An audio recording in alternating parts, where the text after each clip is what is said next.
Pronto, professor. Bom, gente, boa noite. É uma satisfação muito grande estar aqui neste evento do Núcleo de Estudos de Governança Pública, que é coordenado pela administradora Deise Lima de Souza Santos. Está aqui presente também conosco nessa noite o diretor de Articulação Institucional, professor Raimundo Santos Silva, nosso companheiro aí em todas as lives, em todos os cursos, que tem dado uma contribuição decisiva a esse programa de palestras e cursos do nosso Conselho Regional de Administração da Bahia. Eu falo em meu nome, em nome da professora e administradora Maria da Graça Pitiá Barreto, que é a nossa presidente. Mando um abraço para o Temístocles Martins, mando um abraço para todos vocês que estão aqui presentes conosco. Mas eu queria dizer de forma muito rápida que a Diretoria de Desenvolvimento Profissional ela trabalha basicamente com dois vetores. Um vetor de cursos e palestras e a colaboração tanto com eventos também que são viabilizados através da Diretoria de Articulação Institucional e trabalha também com os núcleos de estudos. São 12 núcleos que nós temos atualmente, eram 9, conseguimos incorporar mais 3 nesse ano de 2021, e até agora os resultados têm sido fantásticos na atuação desses núcleos. Eles discutem aspectos de inovação tecnológica em administração, os dilemas vividos nas organizações e incentivam a produção de conhecimentos, dentre outras iniciativas, né? Pesquisas, trabalhos, projetos, são realmente atribuições desses 12 núcleos de estudos. E um deles é exatamente esse que está aqui, realizando esse evento esta noite, que é o Núcleo de Estudos de Governança Pública. Ele tem a coordenação da administradora Deise Lima de Souza Santos, mas tem a participação de mais 17 integrantes. É um dos núcleos mais povoados de todos os nossos núcleos de estudos. Não sei se é o primeiro lugar, mas com certeza deve ser o segundo ou terceiro lugar em termos de participação. Há muito interesse em relação à governança pública, daí porque tivemos muitas inscrições, mas esses 18 foram realmente selecionados e estão colaborando com esse trabalho de Deise, né? Então, Deise...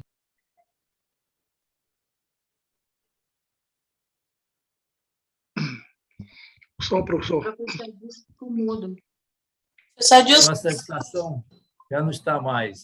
Uma satisfação muito grande estar aqui com o Raimundo Silva, que é o nosso diretor, de modo que vamos ter esta noite a presença, discutindo a nova lei de licitações públicas, suas novidades e seus impactos, com o administrador Temístocles Martins. Temístocles é mestre em administração pela Universidade Federal da Bahia. Não sei se ele foi meu aluno, não sei. É mais fácil ele se lembrar do professor do que o professor se lembrar de tantos alunos que você tem na sua vida docente, né?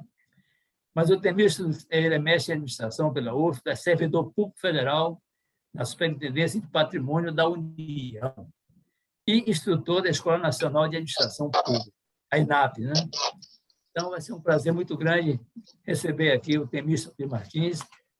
Mais alguma coisa a respeito dele, naturalmente, Deise vai falar nesse início, e eu passaria, então, a palavra a Deise para ela fazer a abertura formal aí dessa noite, dessa live, e depois passar, ela vai ser a moderadora desse evento, e, naturalmente, ela, em seguida, passaria a palavra para o nosso palestrante, o administrador Temístocles Martins.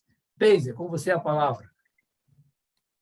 Boa noite, sejam muito bem-vindos ao nosso evento, né? O professor Edilson já fez a abertura, falou sobre a nossa temática de hoje, que é a nova lei de licitações públicas. Quero aqui agradecer por todo o apoio, né, que essa diretoria, junto com a diretoria de articulação institucional, tem dado ao nosso grupo de estudos. Nosso grupo de estudos em governança pública tem reuniões mensais, a terceira quinta-feira do mês, né, pela manhã, das 9h30 às 11h30. Então, já estendo aqui o convite a todos que desejarem discutir essas temáticas, sejam estudantes, profissionais, práticos da área, ou aqueles que desejam aprofundar um pouco mais o seu conhecimento. Então, assim, é um assunto muito pertinente, é algo novo que vai estar mudando aí, né? Então, a gente precisa entender como é que vai funcionar, o que vai mudar, o que vai impactar na vida cotidiana das pessoas que já trabalham com licitações, daqueles que vão, né, vir a utilizar também.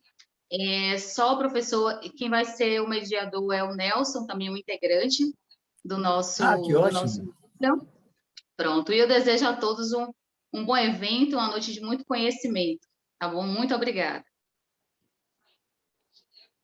Cadê o Nelson? Nelson, Ele ele está está presente? presente. Eu já vi o Nelson aqui, estava todo Bom, já na Boa noite estica a de todos. terno, gravata, olha ele aí. o Nelson ali, ok. Botou até um paletó bonito e tal. Vai lá, Veio a Nelson. caráter. Muito bom. Assuma a moderação, estaremos lá de cá acompanhando o seu trabalho e, principalmente, o trabalho de Temístocles Martins. Ok, Temides, acho que esse evento do Conselho é muito importante para a sociedade baiana, né? Visto que essa lei é uma lei nova, mas com alguns aspectos desse momento futuro de transparência nas contratações públicas, né? E a gente começa a ver uma grande dificuldade no cenário municipal e federal de execução dessa lei, né? Embora até mesmo em alguns momentos, pela insegurança que alguns profissionais ainda não têm e que vão precisar, ao longo do processo de implantação, de transição dessa lei, se preparar de forma técnica, né? Para que não tenha que não coloque em risco, né, algum gestor público, né? E isso também acaba atingindo os conselhos de profissão, né, como os municípios, Tribunal de Contas, então toda a esfera federal, municipal e estadual vai ter que se adaptar, né? E agora o momento realmente é um momento de consolidar as capacitações, né? E o Conselho Regional de Administração vem elencando muito bem isso, com a Deise, com os participantes. É um grupo muito conciso e de muita participação ativa nesse cenário, né? De mudança desses conceitos que a administração pública vem trazendo dia a dia para todos nós. Mas passar a palavra aqui para o Temóris Martins, que vai fazer uma bela apresentação, já traz a sua experiência, certamente, da federação, né, que é da INAP, juntamente com o órgão de controle patrimonial, que envolve também muita compra, muita observação dos processos de... A gente está falando de licitação, mas a gente sempre acaba acabando no bem patrimonial, né? Então, a gente tem uma dificuldade nessas questões de compras que envolvem bens, né, bens públicos. Mas passo a palavra e desejo a todos uma boa noite e um excelente evento para todos nós. Bom, obrigado, Nelson. Obrigado, Inês. Obrigado, professor Edilson. Todos me ouvem bem, por favor? Primeiro, dizer ao professor Edilson que, infelizmente, não tive o prazer de ser aluno dele na UFMA. Eu vi que Márcio, aqui de Guanambi, colocou no bate-papo. Já chego cheio de dúvidas. Bom, Márcio, vamos ver o que eu consigo responder, tá? Eu tenho quase 12 anos trabalhando com licitações, mas mesmo assim não é suficiente para você saber tudo. Porque é um mundo muito vasto e que, para já entrar no assunto, né, essa nova lei de licitações já trouxe uma grande valia para quem trabalha nessa área, que foi fazer um compilado de diversas leis, decretos que existiam dispersos. Né? Essa nova lei já chega com cara tipo Código Civil, Código Penal, uma coisa do tipo. O que auxilia as pessoas que trabalham, tanto os servidores, né, representando a administração, como aqueles que representam a iniciativa privada que quer fornecer para o serviço público. Então, a primeira coisa que eu tenho colocado sempre com relação à nova lei é essa benesse que ela traz de juntar, né, de reunir diversas legislações em uma única. Inclusive, eu faço a comparação dessa lei com uma coxa de retalhos. porque, na verdade, ela está bem assim, uma coxa de retalhos. É uma mistura de Lei 8666 com Lei 12.462, que é a lei do RDC, o Regime Diferenciado de Contratações, com a Lei 10.520, que é a lei do pregão, o Decreto 7893, Decreto do Registro de Preço, algumas portarias, instruções normativas, né, que existiam esparsas do Ministério do Planejamento, hoje Ministério da Economia. Né? Então, isso já é de valor, porque até para você ter conhecimento amplo, vasto do que é licitações, é difícil. É difícil por não existir esse, como eu falei, esse código. Como existe Código Civil, Código Penal, Código de Processo Penal, etc. A gente não tem no Brasil um código administrativo, a gente não tem um código de licitações, e essa lei já traz essa benesse para a gente. Eu vou começar a projetar aqui minha apresentação, tá? A minha apresentação não, desculpa. A apresentação da equipe, tá? Eu estou apresentando, mas eu quero deixar claro que dentro do núcleo nós temos uma equipe que está aprofundando as análises sobre essas questões de licitações e compras públicas. Tá? Todos visualizam a apresentação aí, por favor? Então, Sim. só para começar, nós temos aí o nome dos 4 integrantes, né? Eu e meus 3 colegas, Taiguara, Nelson e Alexandre. Tá? Nós somos integrantes do Núcleo de Governança Pública, né? O CRA, como o professor Edilson e os outros já falaram. Né? É um tema extremamente relevante dentro da administração pública, governança, né? E que vem ganhando força, e eu vou falar disso, inclusive, a força que ela ganha com a nova lei.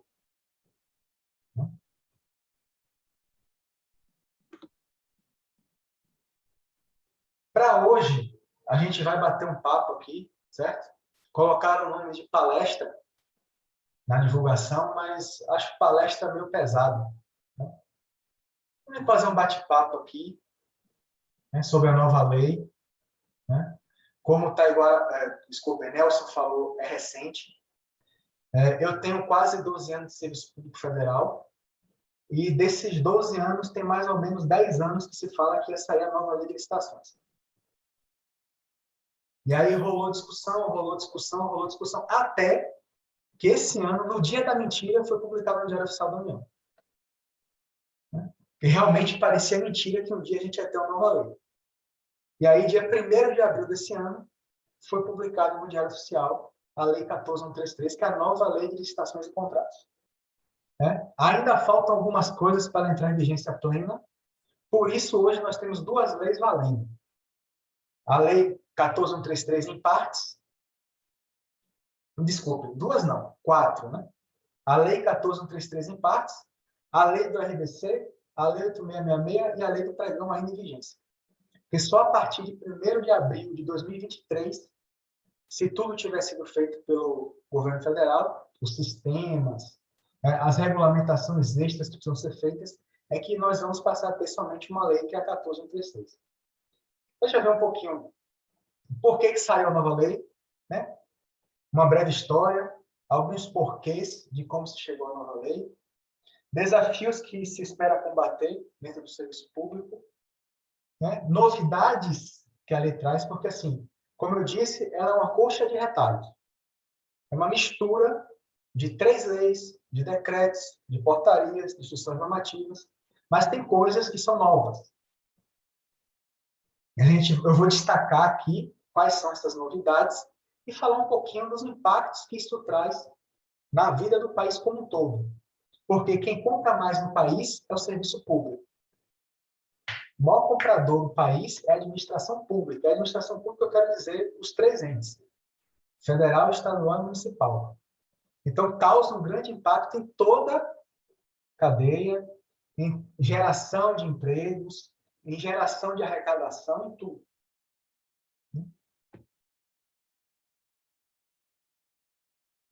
Primeiramente, falar um pouquinho, quando eu coloco aqui, tá, gente, objetivos do TCU, é porque essa lei tem a cara do TCU. Para quem não sabe, o TCU é o Tribunal de Contas da União.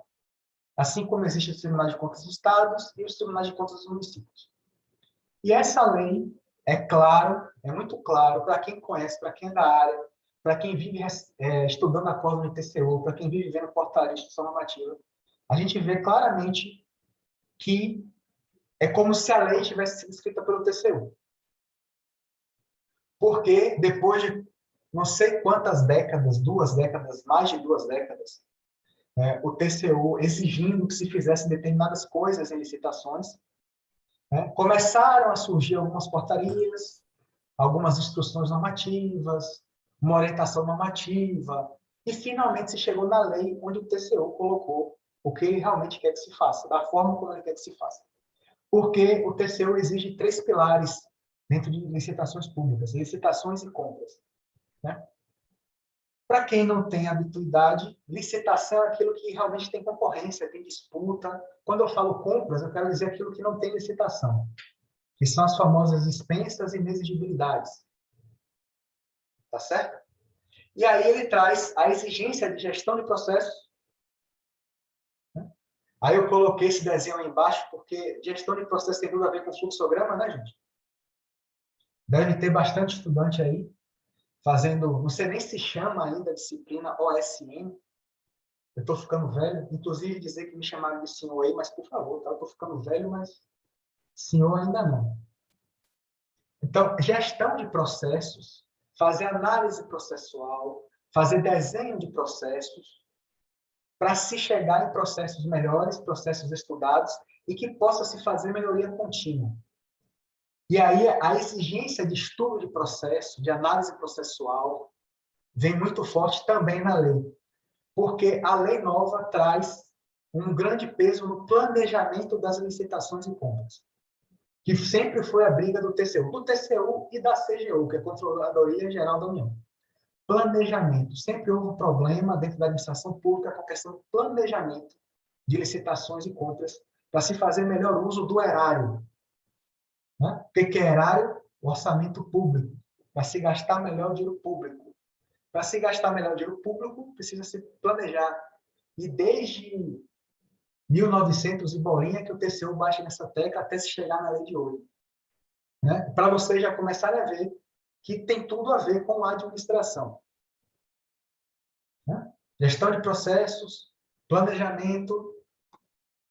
E dentro da gestão de processos, tem alguns desafios para se combater dentro da administração, algumas coisas para se combater. Pouquíssimos órgãos no país inteiro têm mapeado os seus processos, e o TCU vem cada vez mais forte exigindo isso.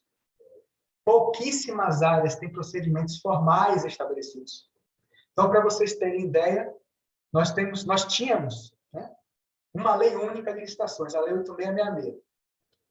E, por incrível que pareça, a UFBA conduziu o processo de uma forma, o antigo Cefet, onde eu me tornei bacharel, fazia de outra forma, com coisas iguais, sim, mas onde havia um pouco mais de discricionariedade da administração, se fazia cada um do seu jeito.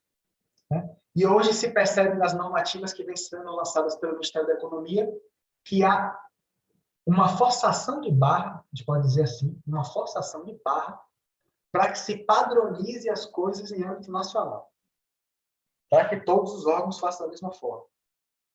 Que é o outro ponto que eu coloquei aí, que é padronização de âmbitos, padronização de atividades no âmbito da administração pública.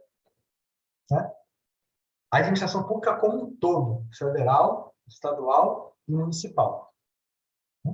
Se ganha muito, porque, inclusive, pode-se usar até mesmo um único sistema de licitação eletrônica, facilita a questão de auditoria, facilita a questão de controle, facilita a melhoria processual, traz diversos benefícios para a administração.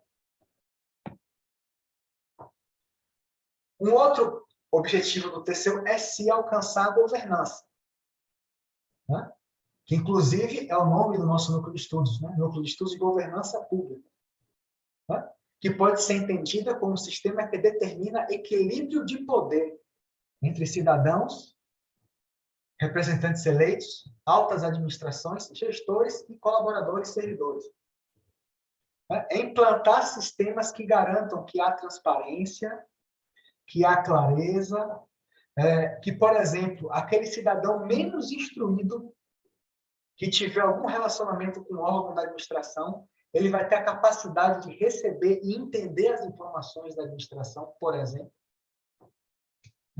Os relatórios que devem ser publicados, e hoje o TCU exige um relatório anual que chama relatório de gestão, e cada vez mais ele exige que seja entendido por qualquer cidadão de qualquer grau de instrução e qualquer formação. É uma das coisas que a governança traz. Por quê? Porque permite que todos tenham conhecimento efetivo daquilo que acontece dentro da administração. E assim pode-se criar equilíbrio de poder. Essa só falando de uma das vertentes da governança, tá? Que governança ganhou muita força, né? Não sei quem lembra, mas a tal bolha na Bolsa lá em Nova York, quando se pegou diversas empresas fraudando balanços, demonstrações contábeis, para convencer os investidores de que estavam bem financeiramente, quando na verdade estavam muito mal. E aí veio a tal da accountability, e aí a governança foi ganhando cada vez mais espaço, inclusive na administração pública. E aí eu destaco um material do TCU que chama 10 Passos para a Boa Governança. Né? São 10, mas eu destaco, dentro da minha experiência na administração pública, 3 passos, assim como os mais graves para a nossa realidade de administração pública. Né? Gerenciar riscos, né? Gerenciamento de riscos, matriz de riscos, a gente vai falar um pouquinho disso um pouco mais à frente. Né? Mais uma vez, a gente vem aqui, vocês veem aí o passo 5, planejar estrategicamente, né? Estabelecer estratégias e promover gestão estratégica e monitorar resultados. Controle, auditoria, monitorar resultados, medir, saber se está bom ou se está ruim. Né? Lá na década de 1950, 1940, Ishikawa, vocês devem lembrar aquele diagramazinho, parece uma espinha de peixe. Todo mundo chama espinha de peixe, na verdade o nome certo é diagrama de Ishikawa. Ishikawa já dizia, se você não monitora, se você não controla, você não gerencia coisa alguma. Então, precisa verificar para saber se está bom ou se está ruim. Hoje nós temos, por exemplo, o caso de não ter censo. Se não tem censo, não se monitora como está o resultado das políticas públicas. Então, a gente não sabe se as políticas públicas têm ou não o resultado que era esperado. Esse é só um dos exemplos do que se traz de negativo para a administração sem monitoramento de resultados. E aí eu falei que era um tripé, que o TCU e a CGU, né, Tribunal de Contas da União e a Controladoria Geral da União, eles trabalham em cima de um tripé para cobrar muito os servidores, os gestores, os ordenadores de despesa. Né? Eles trabalham em cima de um tripé. Eu já falei aqui a gestão de processos, falei de governança, e o que completa esse tripé é o planejamento estratégico. Desculpem. É o planejamento estratégico. Não só para os grandes objetivos dos diversos órgãos, diversas autarquias, diversas fundações da administração federal, estadual e municipal, mas desde disso até chegar ao operacional estar diretamente vinculado ao que é estratégico. E aí a gente tem que colocar que licitações e compras dentro da administração pública é, obviamente, operacional. Então, vincular esse operacional, né, tático com o estratégico, para que se gaste melhor o dinheiro, para que se gaste dinheiro voltado sempre aos grandes objetivos que a administração tem, aos grandes objetivos que são definidos, né, naquele planejamento estratégico de vários anos, né? Aquela coisinha que a gente estuda na faculdade, missão, visão, valores. Né? Como fazer com que as licitações e compras públicas sejam efetivas ao ajudar as administrações a alcançar a sua missão, sua visão, seus valores e assim por diante. Né? Eu lembro ainda da época que eu via na televisão, por exemplo,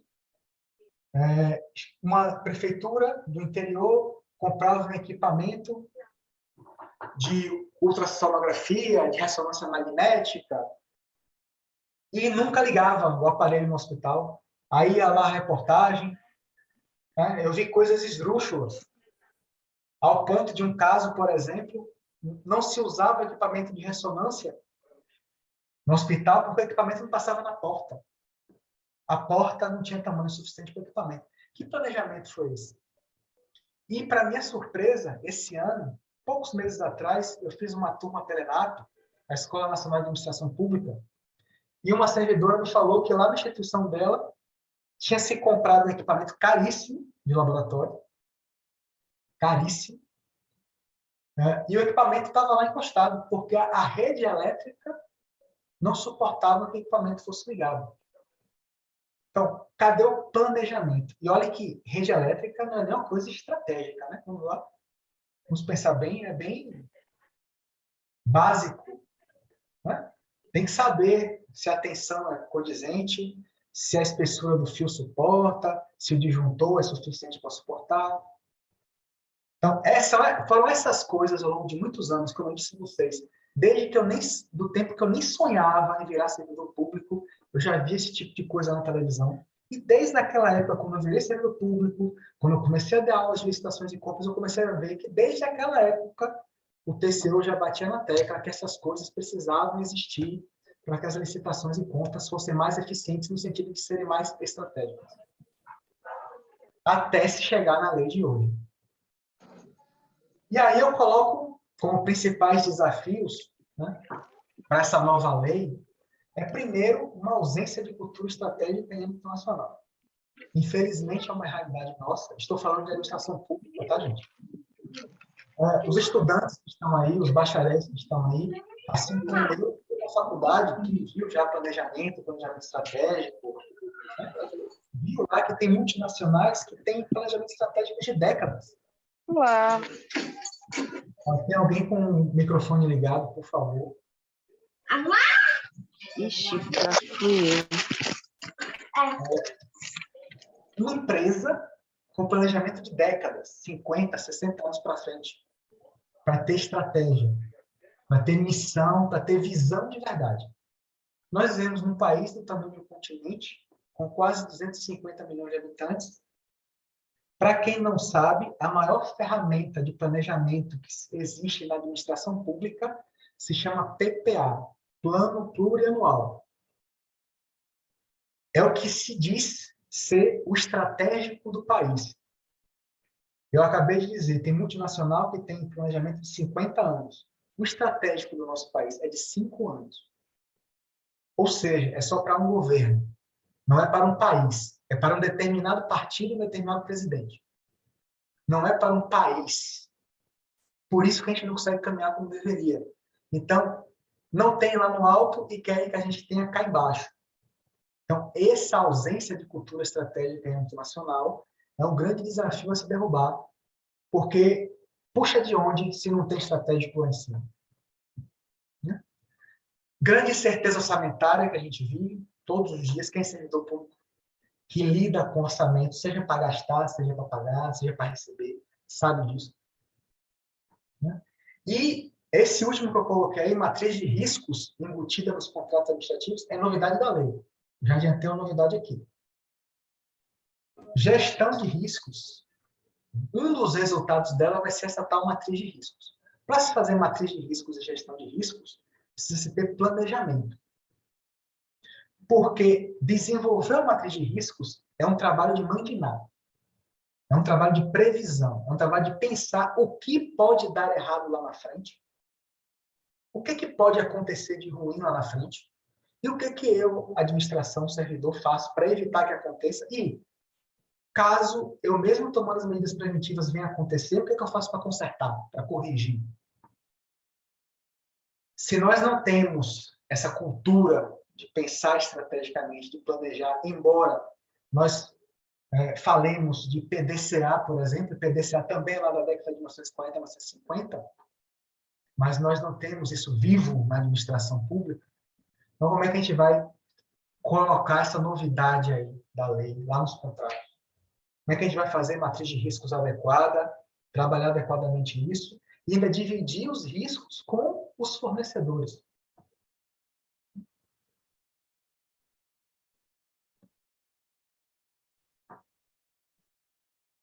E depois de mostrar o que o TCU quer e que desafios tem essas coisas que o TCU quer, a gente vai chegar cá nas novidades da lei. Né? Que eu não vou falar do que já é padrão, eu não vou falar do que foi copiado e colado das outras leis. Porque isso já está na prática. Já é praxis administrativa. Eu vou falar do que está de novo.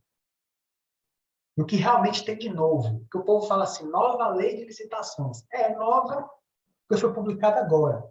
Mas, na verdade, 80% dela é antiga. Porque foi Ctrl+C, Ctrl+V de outras leis. Sem mudar nada. Né? Se a gente vê, até os erros de português permanecem em muitos casos. Então, o que acontece com a nova lei? Os órgãos de controle, né, mais do que nunca, ganham força nos processos de auditoria em licitações e contratos administrativos. Todo mundo sabe que um dos caminhos mais fáceis de se desviar dinheiro público é a licitação e compra se tiver uma quadrilha ali envolvida para fazer isso. Né? Quem conhece sistema do governo federal, vou falar do sistema do governo federal, né? Que eu não conheço os sistemas estaduais e municipais.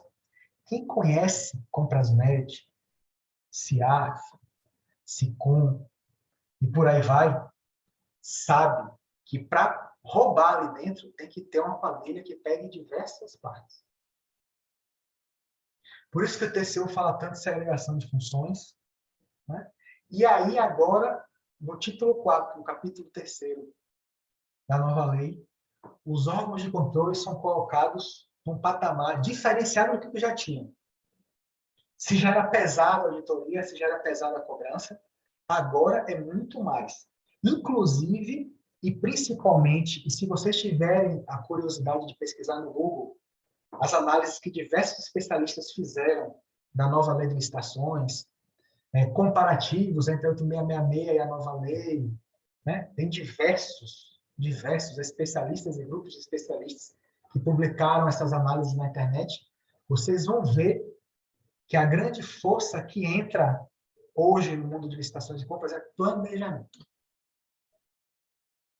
Que é, como eu falei, uma coisa que o TCU e a CGU vem desde 1900 e bolinha, batendo, e agora, uma grande vitória para eles, entra na lei. E quem é servidor que está aqui, né, assistindo, se for ver, né, agora, recentemente, nós temos portaria nova de governança nas contratações públicas, ou seja, nas licitações e compras. Né? Nós temos uma instrução normativa nova só para falar de como se deve fazer cotação. Para quem não sabe o que é cotação, é o orçamento da licitação. Ela foi publicada dia 20 de julho no Diário Oficial, com diversas diretrizes vinculadas à nova lei, cobrando planejamento, governança e gestão de processos. Até o linguajar das novas normativas é muito voltado para a gestão de processos. Quem conhece ISO 9000, antes de virar servidor público, eu trabalhava com certificações ISO 9000, fazendo o trabalho para que as empresas pudessem se certificar. Quem conhece ISO 9000, até os termos são da norma ISO. Que norma ISO não é para qualidade de produto, é para qualidade de processos. Né? O produto da empresa pode não prestar, mas ela pode ter uma gestão de processos efetiva. É isso que a ISO 9000 diz, que ela tem gestão de processos efetiva. Não que necessariamente o produto dela é bom. Como se criou o marketing no país dizendo isso. Né? Nelson, da equipe, levantou a mão, pode falar. Demis, eu achei importante essa sua colocação aí, embora a gente perceba que o Brasil, com a seu arcabouço de legislações, acaba trazendo também para o ente público muita burocracia, né? E os controles tanto da CGU quanto da TCU, do TCU, são muito pontuais, né? E nós temos também nas esferas estaduais e nos municípios tribunais de controle externo, né? Ministério Público, tribunais de conta. Então, assim, eu entendo que hoje, com toda a dificuldade do ente nacional ou subnacional fazer as contratações, nós estamos passando um momento de muita transparência, né? Muita coisa foi evitada, muitos padrões novos chegando. A questão da lei de anticorrupção também, eu entendo que é uma lei muito importante que acaba chegando bem próximo da lei de transparência, desse novo acompanhamento das novas legislações, mas também entendo que nós estamos vivendo um momento de muitas mutações, né? Embora, né, nós tínhamos aí uma lei que precisava de uma nova roupagem, e agora essa lei traz esse arcabouço, né? E a gente percebe também que durante toda esse processo de evolução da administração pública, dos municípios, nas outras esferas, o que acontece? São muitas implantações em curto tempo, e a gente acaba, às vezes, percebendo que tem uma pouco de dificuldade, e muitas vezes, como você colocou aí, a questão ainda do grau de dificuldade de monitoramento, porque a gente não consegue monitorar tudo a todo momento, mas eu entendo que agora, com essa lei, a gente vai conseguir ter um avanço melhor, tanto para a sociedade quanto para os órgãos de controle externo, na intenção justamente de preservar a questão do dinheiro público, né? Embora as várias situações que são declaradas como o principal lugar de desvio, né, de verbas públicas, mas ela passa por um caminho muito mais oculto, né? Um contraste de gerações de cultura, mas eu entendo que hoje os servidores públicos, né, eles conseguem fazer um trabalho não na sua totalidade, né, devido à falta até de instrumentos, mas até onde o alcance deles podem suportar, né, e até reivindicar alguns fatos de controle social. Nós avançamos muito nos portais de transparência. Eu acho que nós precisamos também entender que existem dificuldades do outro lado, né, principalmente quando se trata de município. Na federação, talvez seja até menos complexidade, porque as maiores compras são feitas no âmbito federal, né, e depois você cai para o estadual e municipal de forma secundária. Mas entenda que, assim, eu acho que hoje, por mais sistemas que nós temos, nós podemos observar que muita coisa já foi implantada nos municípios, nos outros entes, mas ainda não tiveram a sua formalidade total, o seu procedimento, né? Ou seja, ele vem se aprimorando de acordo com o apoio do controle externo nas indicações, nas análises de contas, né, do Estado, dos municípios, da própria CGU, do próprio Tribunal de Contas, que a gente vê uma conta, né, do governo federal aprovada, né, com uma ressalva, mas com um relatório, né? E aí a gente percebe que o profissional ele vai ter que se apoiar mais nessa questão, até numa defesa de uma licitação futura, na questão da conceituação de notas explicativas técnicas, né? Então a gente começa a ver um cenário importante editorial onde o profissional vai ter que defender o porquê daquela contratação, quais foram as prioridades, a matriz de risco, é importantíssimo isso. A gente já faz uma matriz de risco, né? Eu digo assim que todo profissional que é habilitado em licitações, ele já tem uma matriz de risco na própria cabeça. Então, a qualquer momento, ele vai despertando de acordo com a operação, né? E como agora vem esse portal de compras aí do PNPC, vai ajudar bastante também, porque vamos ter monitoração de valores de contratações, e isso vai ser uma base de dados de consulta, onde vai aparecer um conhecimento até eletrônico, né? Eu acho que hoje, depois dessa pandemia, a gente ficou provado que nós conseguimos fazer muito mais com muito menos, né? E com tecnologia, e acho que essa lei também traz essa característica fundamental. Mas entendo que assim nós temos grandes problemas a enfrentar ainda na sociedade, mas eu acho que estamos muito mais próximos de resolvê-los do que omitir esses aspectos. Mas só eu queria contribuir. Obrigado, Nelson. Os membros da equipe, né, as perguntas foram colocadas no final, mas os membros da equipe são palestrantes assim como eu, tá? Depois vem a tal da central de compra para os entes federativos. Artigo 131 da lei. O que é isso? Já existe no governo federal, central de compras, criada pelo antigo Ministério do Planejamento, hoje sediada no Ministério da Economia, que é uma central para fazer as compras que são iguais para todo mundo. O que quer dizer isso? Todos os órgãos compram caneta, por exemplo, caneta esferográfica, BIC, compacta, essas coisas. A ideia é que não se tenha né, quase 30 unidades da federação, com não sei quantos órgãos dentro de cada uma, fazendo uma licitação, cada órgão, para comprar caneta esferográfica. Que a central de compras do governo federal compre a caneta esferográfica para todo mundo, numa única licitação. E isso foi colocado para estados, né, e municípios também, com a ressalva de que municípios com até 10 mil habitantes podem criar essa central no estilo de consórcio público. Né?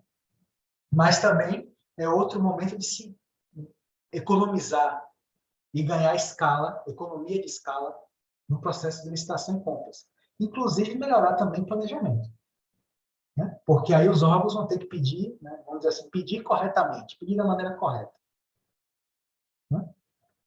Vai se padronizar material, porque quem conhece, por exemplo, o Catimate, sabe que lá no Catimate tinha 300 especificações disponíveis para caneta esferográfica. Catimate é o catálogo de materiais do governo federal que é disponibilizado no sistema Comprasnet. Tinha 300 especificações para caneta esferográfica, porque cada órgão colocava a sua especificação. Né? Cada um fazendo a sua licitação, cada um especificando do jeito que achava que devia especificar. E isso foi sendo cortado já. Já temos uma grande padronização, por exemplo, no Catimate, e com a central de compras isso vai ficar ainda mais forte. Inclusive, para quem é servidor público federal, está vindo uma nova portaria da governança que os PACs, os planos anuais de contratação, serão analisados pela central de compras para que se comece a centralizar mais licitações ainda.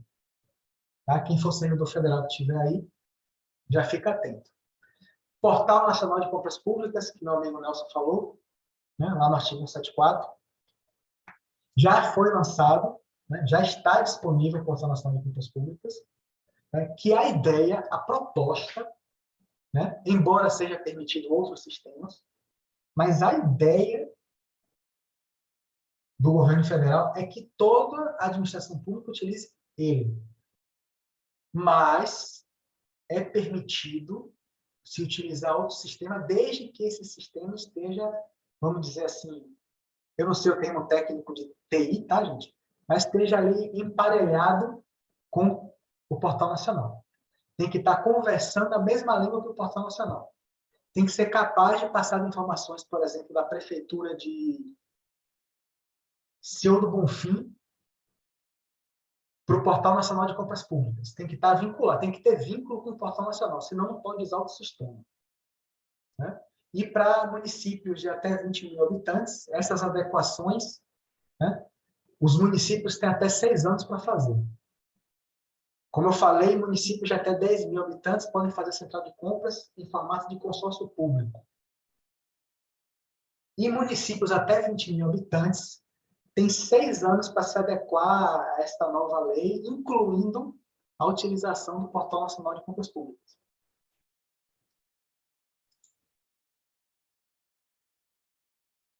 Outra novidade vem na duração dos contratos. Nossos contratos eram de até 5 anos, né? 60 meses, se fosse serviço continuado, podendo chegar a um 6º ano, mas com um grande processo burocrático de justificativas, motivações, né? Passar por pareceres para saber se aprovava ou não, esse 1 ano a mais. Mas agora a gente tem contratos que podem chegar a 10 anos, desses artigos que eu citei aí, a 15 e a 35 anos, com a nova lei. A lei também institui meios alternativos de resolução de controvérsias, porque sempre foi resolvido controvérsia entre administrações e fornecedores por processo administrativo. Lei 9784. Né?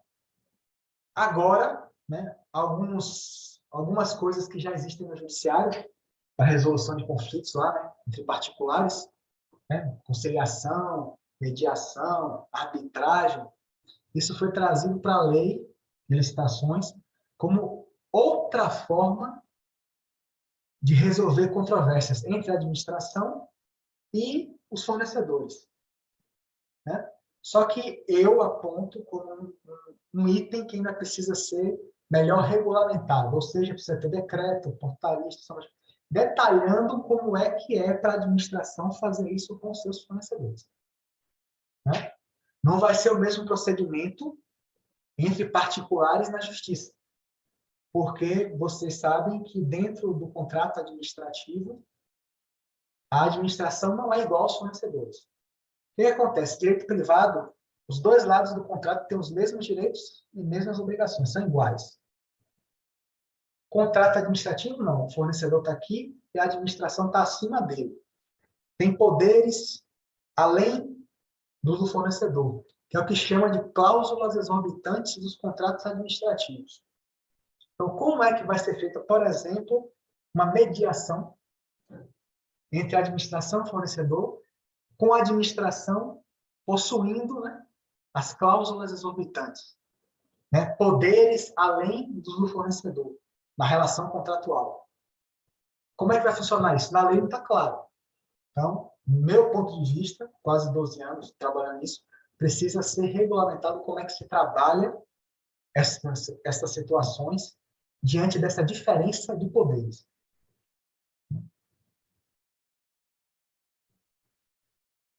O que todo mundo esperava, muita gente esperava, o grande aumento de valor para a dispensa de licitação, né?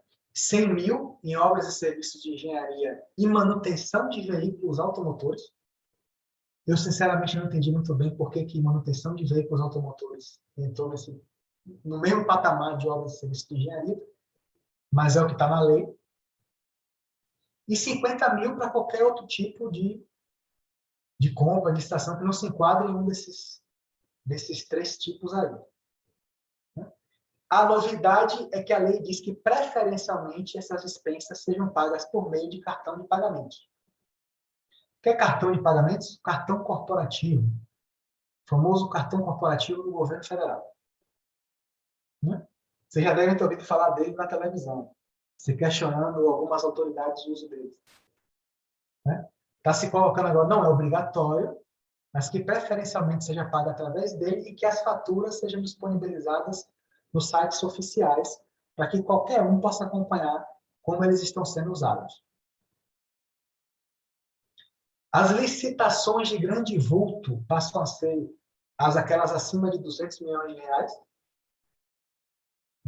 Então, assim, basicamente, licitação de grande vulto vai ser obra, uma mega obra ou um mega serviço de engenharia. Basicamente isso. Pode ser, claro, uma outra coisa, mas basicamente é uma mega obra ou um mega serviço de engenharia.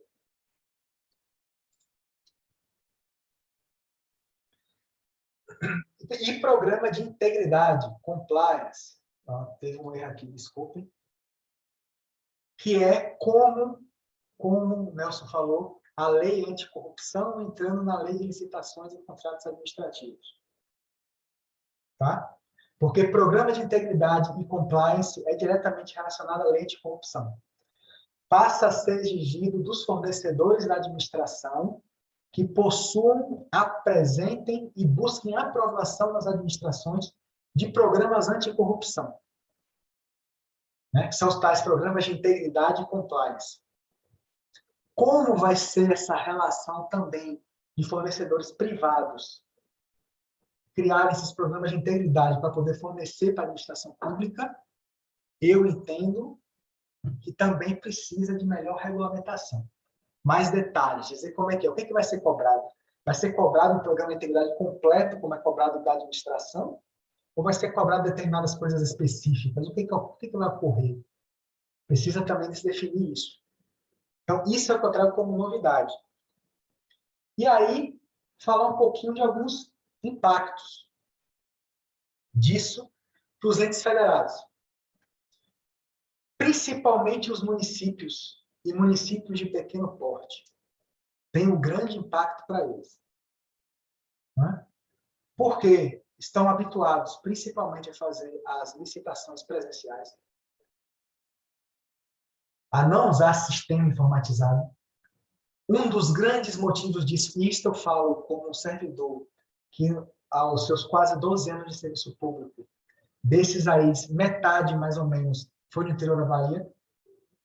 Muitos empresários, né, fornecedores das cidades não querem participar da licitação pública, porque para participar da licitação pública tem que estar com imposto em dia, certidão em dia.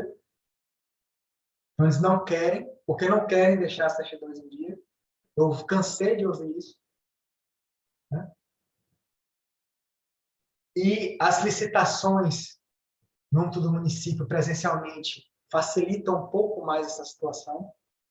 Né? E como é que vai ser? Se cadastrar, por exemplo, no SICAF, que é o federal, Sistema de Cadastramento de Fornecedores no Comprasnet Federal, os empresários da cidade não querem.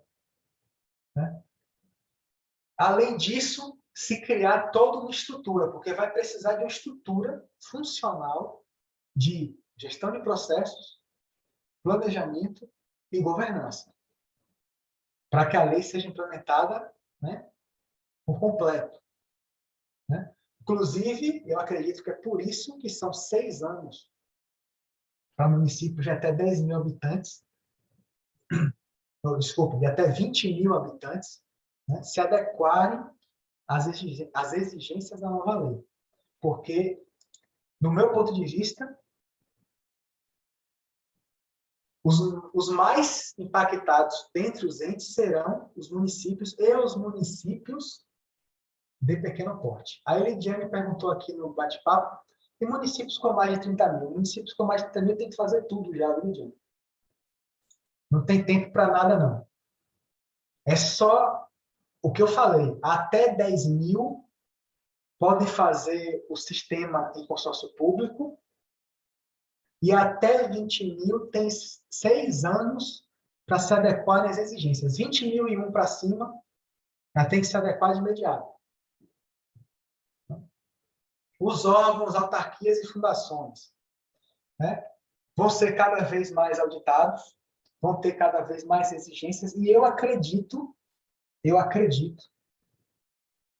que finalmente, né, vai se começar a ter uma cultura efetiva de planejamento, né, na administração pública brasileira, pelo menos nesta que é vinculada a licitações e compras.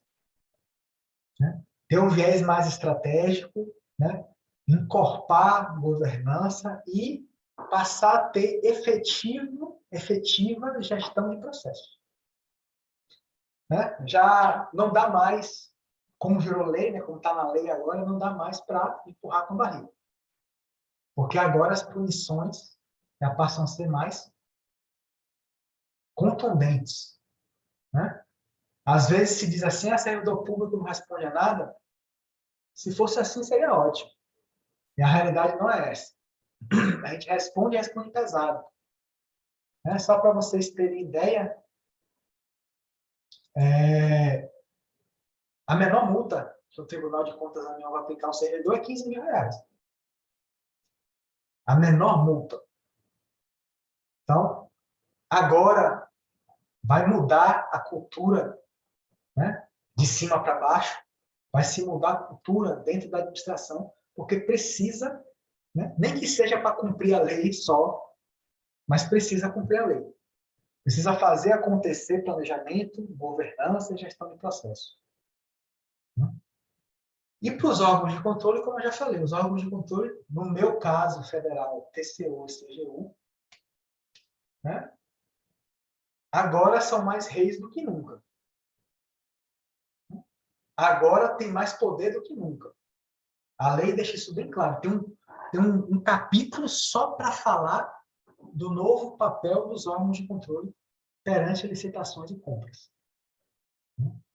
E isso que eu entendo como os principais impactos que chegam. Aí tem Nelson, tem Taiguara, a apresentação encerra aqui, tá, gente? Até queria, só de você agradecer, só para não fechar, tem sua linha de raciocínio, realmente, para os municípios vai ser um desafio muito grande. Por quê? Os municípios, até com mais de 50 mil habitantes, ainda tem uma dificuldade grande, né, de instrumentalizar seus processos. Imagine os de 30 e os de 20, né? E aí você vai descendo um pouco, e a gente percebe que só aqui na Bahia são mais ou menos 200 municípios que chega nesse borda aí entre 10, 20, mil habitantes. Então, assim, uma dificuldade grande, um desafio muito grande para todos do controle externo, porque todos vão ter que se capacitar também para poder analisar, e como essa nova lei, a 14133, ela é uma lei ainda complexa, né, para interpretação, aí todo mundo fica perguntando, bom, como é que eu vou aderir a essa lei? Imediata, né, o federal, a federação já teve essa grande sacada de iniciar o processo. Nos municípios do estado, ainda com aquela um pouco de divergência, querendo trazer um pouco a questão da manutenção da Lei 866 nesse processo de transição, mas eu entendo que os profissionais devem experimentar e simular a operacionalidade dessa lei de alguma forma, tá? Seja na confecção dos editais, seja na capacitação dos seus servidores, secretários, de todo o pessoal que está nessa base da licitação, né? Então, assim, é muito complexa essa lei, acho que a gente precisaria de, certamente, uma semana para debruçar sobre vários aspectos, fazer um fatiamento dessa lei, né, nos seus artigos, para que todos passassem a ter um pouco mais de segurança. Mas, no campo da administração pública hoje, eu acho que o campo de segurança hoje está um pouco mais delicado. Então, por mais que você leve tempo estudando, a gente vai ter um pouco de conflito ainda na leitura, nas interpretações, mas até como conselho, não sei se você concorda também, mas eu acho que é importantíssimo que os profissionais comecem a se capacitar para esse momento, porque, assim, mesmo que você não vá fazer a questão de um pregão eletrônico, saiba como funciona, quais são os instrumentos, qual sistema está integrado com o novo portal de compras. Então, assim, é um desafio muito grande para curto tempo, né? A gente já está praticamente em 22 já para poder aderir de forma completa, caso não exista uma mudança no cenário, né, do governo federal, mas, assim, a gente não sabe se ela fica já na sua regra geral, né, para 22, ou se a gente vai ter algum processo ainda de amadurecimento dessa lei, né? Mas é um desafio para todos nós que estamos aqui. É um tema que não é tão fácil, viu, Temis? Parabéns aí, vou me antecipar os parabéns do pessoal, mas é importante essa leitura, e a gente tem que ter um cenário de extrema dificuldade, de risco, né? Até para o próprio ente, né? Porque os agentes políticos hoje, depois da adequação da lei, a própria procuradoria do município, do estado, vai ter que defender os agentes até o fim da vida, né? Até que os processos, né? E essa conta caiu para o procurador, né? Então, assim, na adesão, é claro que ela traz algumas coisas que são com finalidades bem a rigor, né, de uma lei mais rígida, mas, em compensação, ela também traz esse atributo para os procuradores, né? Que vão acabar tendo essa demanda aí que não estava na conta, né? Nelson? Sim, Só queria mas... fazer uma complementação enquanto vocês dão uma olhada aí nas perguntas. A Bahia ela tem 417 municípios, né? Desses 417, 244 têm até 20 mil habitantes. E aí, Temis falou que esses municípios com até 20 mil, eles têm até 6 anos para fazer essa migração de forma integral. Então, assim, é para se ter um olhar mais apurado, né, para esses municípios, até para um acompanhamento nessa transição. Eu acho que a gente também tem esse papel, essa responsabilidade, juntamente com outros órgãos, assim, de estar incentivando, contribuindo, levando conhecimento, como diz Isaac Newton, né? O conhecimento é uma gota, o que eu sei é uma gota, né? É mais ou menos assim a frase, o que eu não conheço é o oceano. Então, assim, a gente precisa realmente dar esse suporte a esses municípios, 244, né? São bastantes municípios que precisam desse suporte. E se a gente pensar nesse período de 6 anos, porque muitos gestores acabam deixando para a última hora, você acaba perdendo, né, de implementar esses instrumentos que a nova lei traz, principalmente de governança, matriz de risco, qualificação de gestor, enfim, como o Temis trouxe muito bem aí, você colocou, Nelson. Então, eu acho que o nosso papel também é esse, de contribuir também com esse acompanhamento. E pelo que eu vi, assim, a nova lei, ela tem uma frasezinha, ela entra em vigor a partir da data que ela foi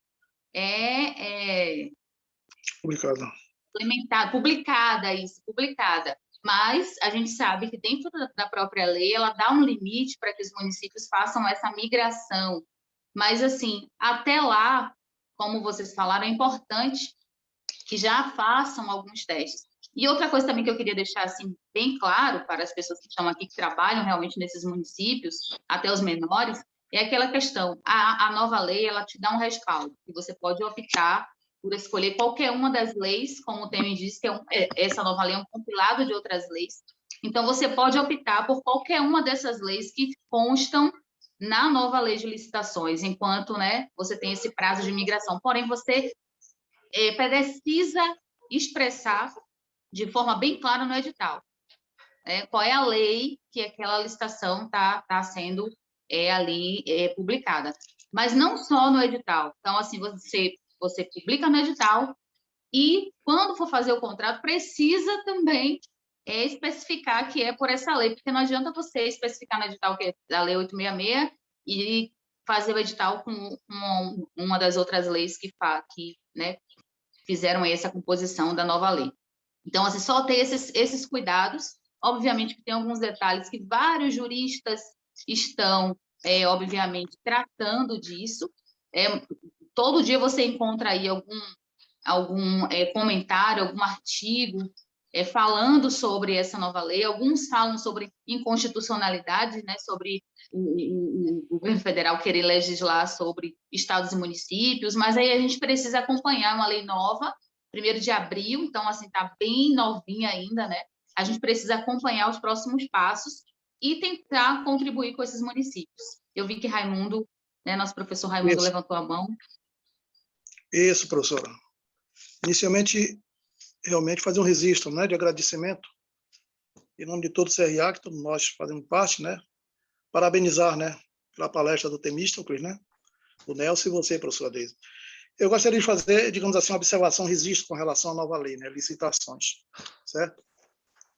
Primeiro, a questão que houve uma mudança com relação às modalidades, né, da 8666, né, mas antes disso, né, vai haver uma convivência nos próximos 2 anos entre a 866 e a nova lei, e pode haver até de forma alternada, entendeu? Licitar determinada coisa com 866, no mês seguinte com a nova lei, entendeu? Certo? Mas houve uma mudança com relação às chamadas modalidades, né? E parece que foi excluído o convite, né, professor? Certo? Aí ficou praticamente, ficou, né, o pregão, concorrência, concurso, leilão e diálogo competitivo. Esse diálogo competitivo, né? Se eu poderia dar uma explicação com mais detalhe, porque é uma coisa nova, né, e de desconhecimento de todos nós. Então, o convite foi abolido, né? E o outro ponto seria, que foi objeto até de divulgação, a questão das garantias, né, desses contratos. Então, pela 866, era, digamos assim, um seguro-garantia, né, depósito, títulos públicos em dinheiro ou fiança bancária. Aí apareceu a semana passada, nesse escândalo da CPI da Covid, né, chamada da fiança fiduciária, né, o FIBBank, né, que isso realmente é legal. Isso não existe, esse tipo de coisa, né? A empresa não é instituição financeira, né?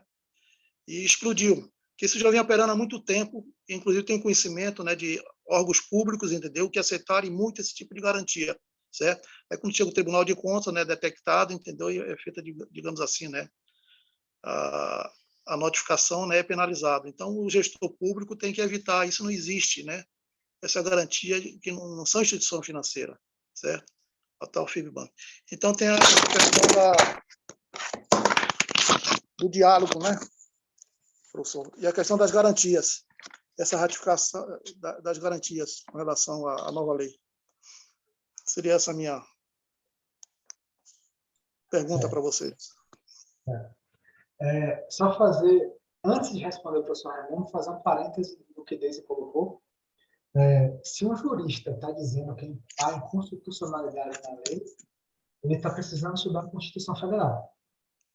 Porque a Constituição Federal diz claramente que é prerrogativa exclusiva da União criar normas gerais para licitações e compras públicas, podendo os estados e municípios terem as suas legislações, desde que não firam as normas gerais criadas pelo governo federal.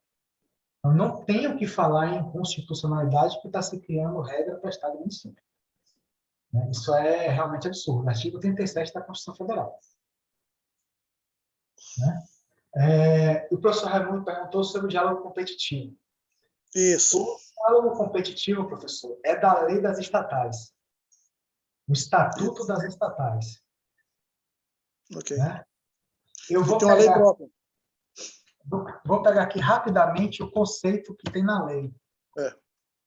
No dia, só um momentinho aqui. Mas ele vem do Estatuto das Estatais. É uma prática que já existe nas estatais. Se eu me lembro bem, o Estatuto das Estatais é Lei 13.303. É isso mesmo. Tem uma lei própria, né? Foi até forçada pela Petrobras essa questão, né? Depois de tudo isso, para dar mais liberdade. Isso. Então, assim, na nossa lei, eu quero dizer, órgãos, autarquias e fundações públicas, está lá o conceito do diálogo competitivo.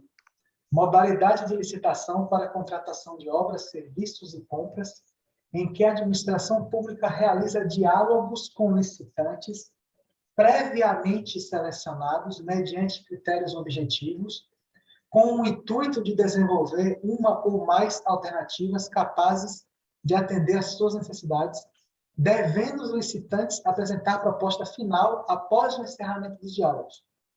A nova lei traz pré-cadastro, traz algumas outras formas, instrumentos auxiliares para a licitação, inclusive o pré-cadastro, né? A pré-qualificação, que é uma análise antes das licitações, que será feita de produtos, de fornecedores, que esses fornecedores seriam já, como é que eu posso dizer, teriam cadeira cativa para participar das licitações, porque a administração anteriormente já os analisou e validou. Então, convocaria estes licitantes de pré-cadastro, pré-qualificados, para discutir o que está se pensando em fazer, a necessidade, como ele fala aqui, que está se buscando atender, para que os licitantes desenvolvam metodologias, ferramentas, né, propostas do que pode atender aquela necessidade e apresentem depois à administração. Eu, sinceramente, como servidor que passei minha vida com 10.528.666, não sei a aplicação prática desse diálogo competitivo. Né? É uma realidade de empresas públicas e sociedades de economia mista. Esse aqui, inclusive, é um ponto que eu acho que deve ser regulamentado num decreto específico, numa norma específica, para que se defina como é que vai ser isso. Embora a gente tenha aqui copiado da RDC contratação integrada, contratação semi-integrada, que já diz lá que pode-se dar ao fornecedor a obrigação de fazer o projeto básico, né? O termo de referência do processo, mas eu acho que eu entendi o que eu entendi, e eu estou sendo bem honesto, eu não tenho conhecimento pleno para responder o senhor agora, mas o que eu entendi do diálogo competitivo é que ele vai muito além da simples contratação integrada de deixar o fornecedor fazer o projeto básico. É dizer ao fornecedor, quebrou um parafuso ali na parede, diga aí o que você pode fazer para consertar o parafuso. Ele volta para a empresa dele, elabora lá a proposta dele, cada um vai ter uma proposta, então como é que se julga objetivamente cada proposta? Se eu não criei um padrão já no edital, como ocorre hoje, é isso aqui que eu quero e cada um vai em cima daquilo ali. É uma coisa que precisa ser extremamente, para o nosso caso, enquanto administração direta e indireta, excluindo economia mista e empresa pública, como é que a gente vai fazer isso? E fazer uma ressalva, o senhor falou que o convite deixou de existir, mas a tomada de preço também deixou de existir. As duas coisas. E a tomada de preço. Eu tenho só fazendo um gancho bem rápido aí para você, talvez eu esteja interpretando errado, mas assim, a concepção que eu tenho, professor Raimundo, é que talvez a inexistência do convite se transforme nessa nova modalidade.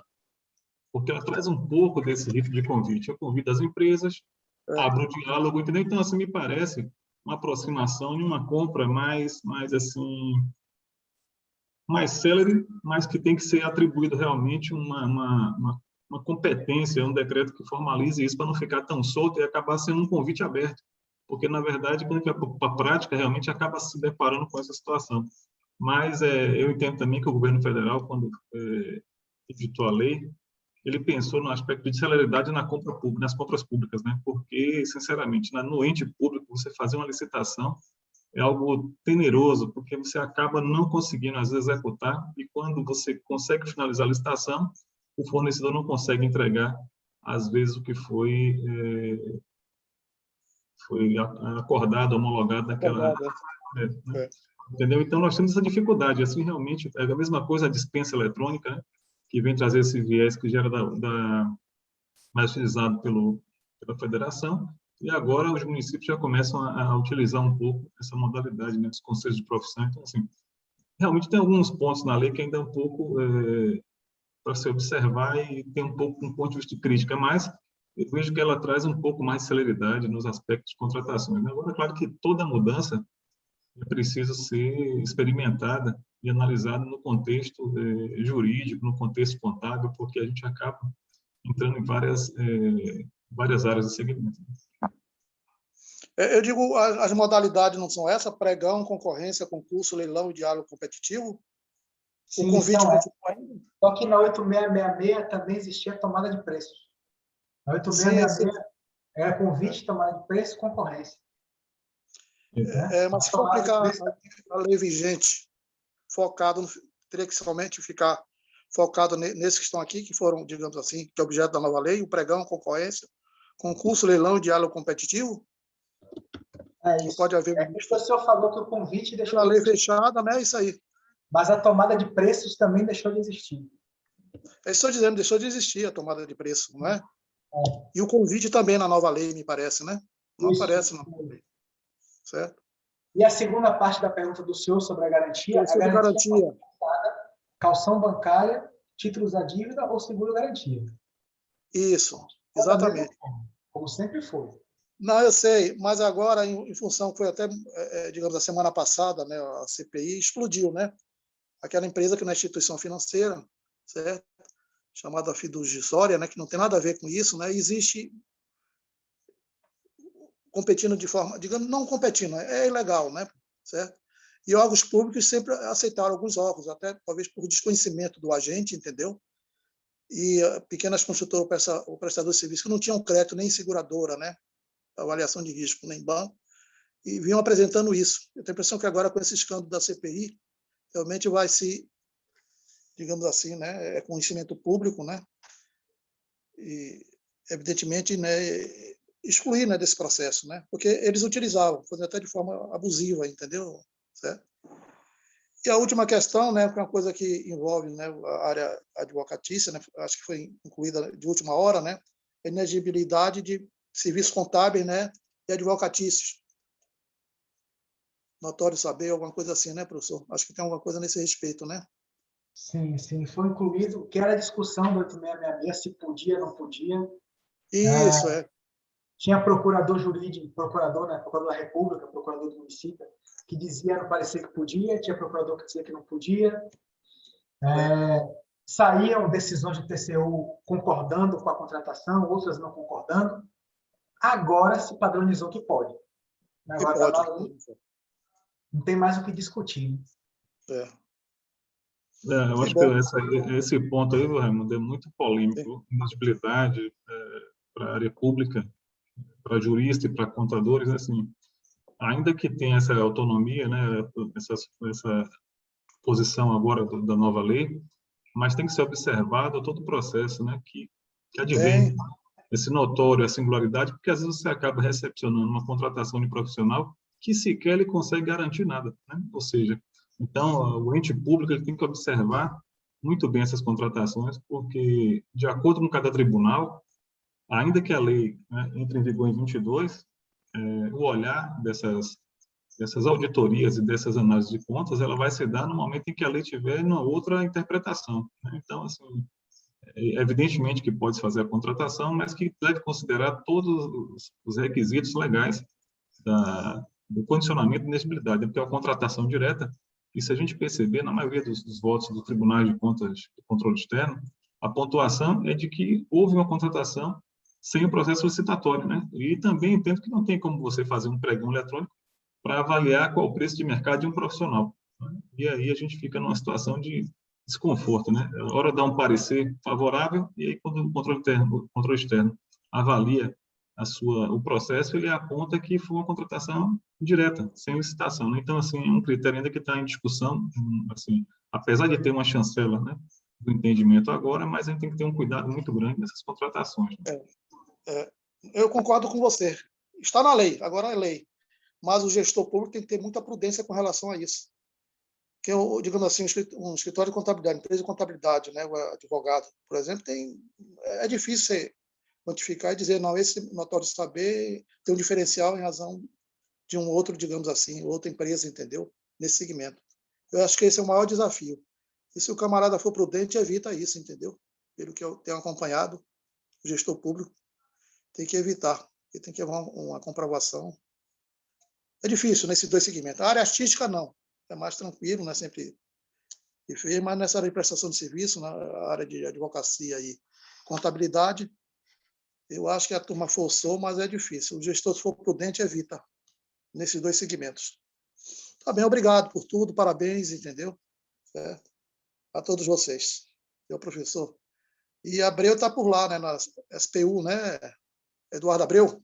Eduardo Abreu, superintendente. É meu amigo e foi professor lá da Federal com o professor Edilson, aposentado.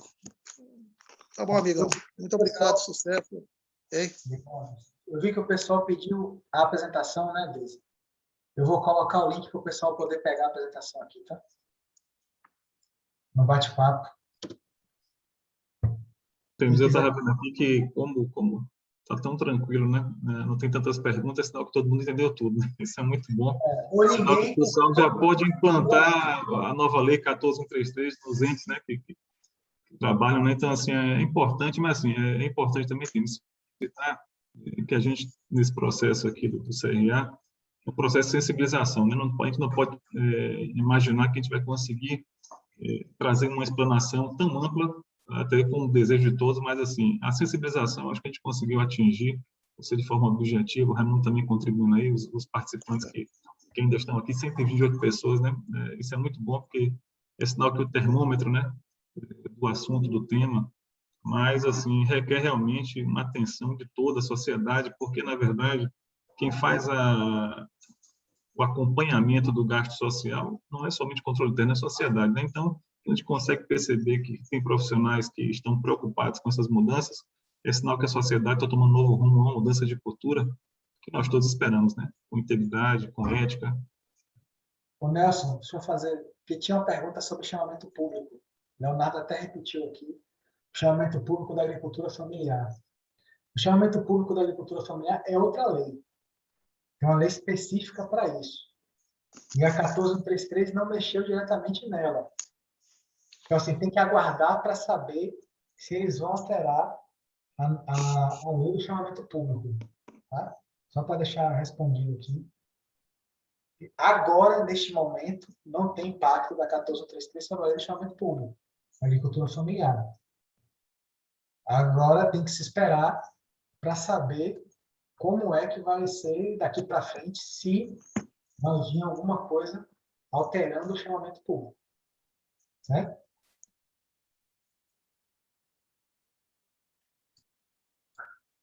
Bom, Deise, está aí. Acho que só faltava essa pergunta mesmo. Já disponibilizei o material. Obrigada, Temístocles. Obrigada, Nelson. Obrigada a todos que participaram. Antes de passar para o professor Edilson, né, finalizar, eu não apresentei o Nelson, gente. O Nelson é integrante do nosso núcleo de estudos, ele é controlador na Prefeitura Municipal de Camaçari.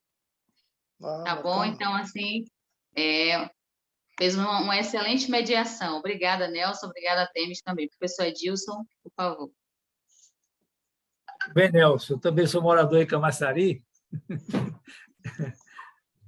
Fugir de Salvador foi uma decisão correta, né? Fugir de Salvador, aquele trânsito infernal e tal, e moro hoje aqui na Estrada do Coco, no município de Camaçari. Estou muito feliz com isso aqui, sabe? Maravilha, município muito bom, bem administrado. Somos amigos aí de muita gente lá do do município, especialmente o Tude, né, que foi meu aluno, Tude, no curso de administração. Tem o Gilvan também, o próprio prefeito, Linaldo, muita gente boa aí, o coordenador do curso da FAMEC, né? Também Sim. grande amigo. Bom, mas eu queria dizer a vocês da nossa felicidade em estar prestigiando o Núcleo de Estudos de Governança Pública. Para vocês terem ideia, aqui hoje tem Temístocles, Nelson, os demais integrantes dessa equipe que elaborou esse trabalho, o Alexandro Buriti e o Taiguara Santos. Eu queria dizer a você que chegamos a 129 presenças nessa noite. Um evento do Núcleo de Estudos realmente é algo fantástico. Porque sempre, naturalmente, sempre há uma, digamos assim, um entendimento de que as coisas que acontecem no núcleo precisariam ser colocadas ao conhecimento de outros núcleos, de outros participantes, de profissionais da administração, principalmente da sociedade, né? É um trabalho belíssimo que esses 12 núcleos realizam. Quero destacar a presença em muitos eventos do CRA, do Núcleo de Governança Pública, coordenado pela Deise Lima. Eu queria dizer a vocês também, desses 129 participantes, nós tivemos a presença de 32 cidades nesta noite. Além de Salvador, é evidente, tem um contingente grande de participantes de Salvador, nós tivemos também pessoas de Simões Filho, Riacho de Santana, Canápolis, Capim Grosso, Sapé-Açu, Luiz Eduardo Magalhães, Simões Filho, Serrinha, Camaçari, Nelson, presente também essa noite aqui, Camamu, Feira de Santana, Santo Amaro, Guanambi, Itiruçu, perto de minha cidade, Maracás, que não esteve presente aqui hoje, nem Mata de São João, viu, Raimundo? Pois é, rapaz, hoje mata a representação. Jequié, Crisópolis, Ilhéus, São Gabriel, Nazaré, Itabuna, Senhor do Bonfim, Ipiaú, Itajibá, Itarantim, Alagoinhas, a presença do professor Raimundo Washington, sempre prestigiando os eventos do CRA, além de Alagoinhas,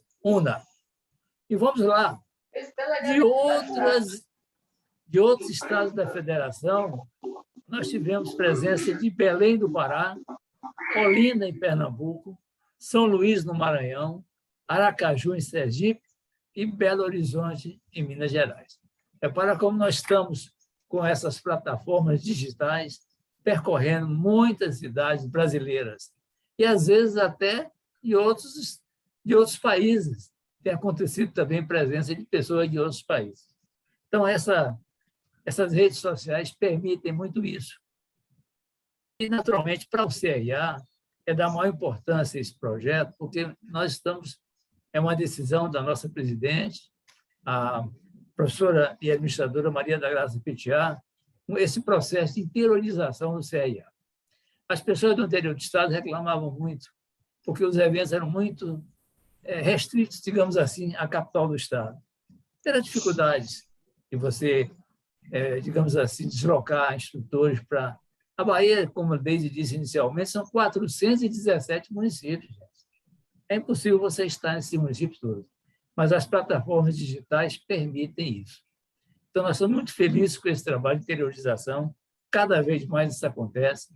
O CRA, no mês passado, colocou aqui em órbita, em seu radar, 20 municípios, em todos eles com representantes que foram designados pela coletividade de administradores e tecnólogos em administração. É uma coisa muito interessante. Inicialmente são 20 municípios, mas nós vamos, é um projeto aí do professor Raimundo Silva, que é o líder desse trabalho nessa área, nós vamos, com certeza, estender a outros municípios a presença do nosso CRA. Mas, independente da presença de representantes, nós temos a nossa presença através das plataformas digitais. Realmente uma coisa maravilhosa.